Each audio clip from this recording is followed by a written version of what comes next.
Okay, let's see here. We got water, we got cannabis, baby diapers. Hello, America. This is Harvey. I was just taking inventory on my supplies over here, which I'm going to be using to barter when the dollar bill drops. I see that the House just passed that bailout plan, which is interesting. So we had $6 trillion in deficit so far, plus one we borrowed from China to support our war, and now instantly another $8 trillion in deficit now. $8 trillion, a lot of money. Wow, $8 trillion in deficit, and protect the golden parachutes of people who work for these banks. Very interesting. Just one anecdotal story.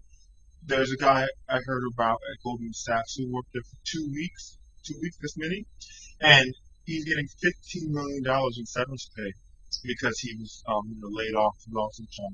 Very sad. Very sad when anyone loses their job in a situation like this. But $15 million for 2 weeks. Oh my God! I just wish I went to the school he did and got a job like that. That's just amazing. $15 million, 2 weeks on the job. I mean, still training basically, and he's pretty set. That's probably what our bailout's going to be securing. We keep being sold this bill of goods about how the money is going to go to the banks and trickle down to the rest of the economy. Now, I thought that trickle down economics was disproven years ago, but here we go again with this mess. And the fact is that, people at the bottom feel things first. So it's not really trickle down, it's more like trickle up, especially when it's a downturn. It's especially trickle up because, people have already been losing their jobs. Hello, I don't know where the rest of Washington is, but people have already been losing their jobs, their homes, the gas prices, the price of food, everything's already gone up. Everything that is going to happen to us has already happened. What's not yet happened is it hasn't gone all the way up to the top yet, and that is what this bailout is going to do. It's going to help the people at the top not suffer the way the people at the bottom have. Okay, it's not going to turn around your life. It's not going to help the people at the bottom regain their jobs.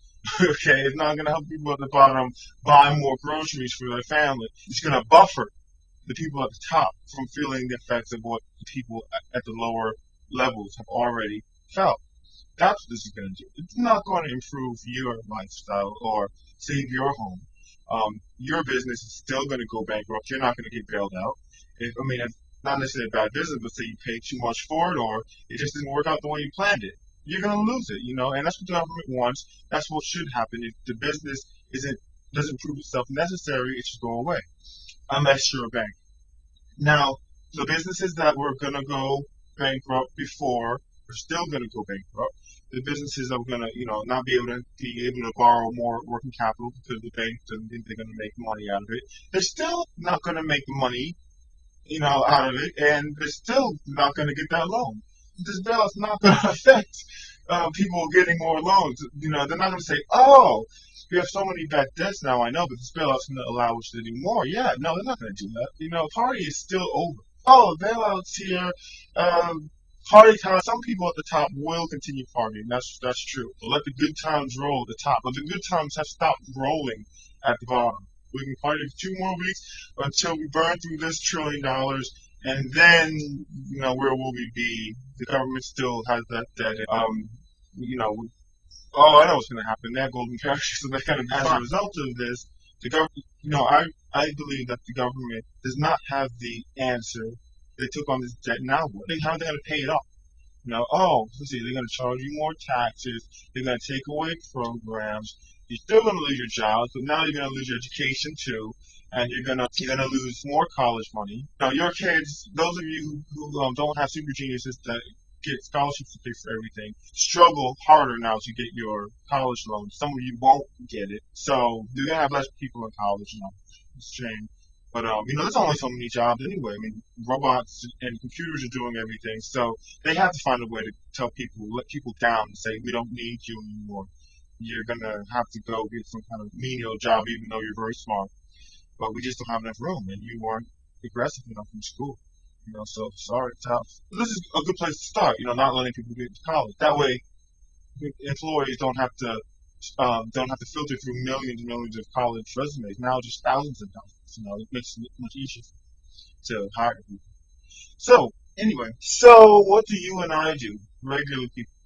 I know I don't look regular, but I am. I get into human form every once in a while. I'm just a normal person. Normal, just like you, just like everybody, except for a few people.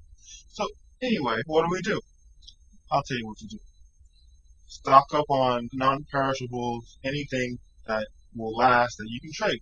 And when the government realizes that they can't pay off these debts, hey, your toilet paper is still worth toilet paper. The $5 it costs to buy that might now take $15, but if you've already got toilet paper, hey, you're ahead of the game. You know what I'm saying? Toilet paper, people, that's gonna be a luxury. You survive a long time if you can trade some of that. And canned goods, baby diapers, things that will make people's lives more comfortable in days to come. Stock up on that. And the bright side of that is if you go out spending and buy your necessities, that'll actually help stimulate the economy a little bit more, a little bit longer, and that'll actually, maybe in itself help fix it. So we go panic. Money's not going to be worth anything. Let's go buy stuff. Hey, buying stuff helps. Now money's worth stuff again. At the worst, the economy, comes to a grinding halt, but a little bit slower, a little bit easier, gentler for people. So especially if rich people get involved and release some of that stock that they're hoarding. So that's what I say you should do. Also, number two, buy some guns because when the money is useless in banks, there are no more banks. Maybe some of you will have some barrels and barrels of money so you can extend the bread line. But you're gonna have to put this stuff somewhere, and people are gonna raid your supplies. You're gonna have to defend yourself. So buy some guns, prepare yourself for martial law, join a neighborhood militia to protect your neighborhood from other neighborhoods. You know, who want to come in and raid you and raid your neighborhood supply.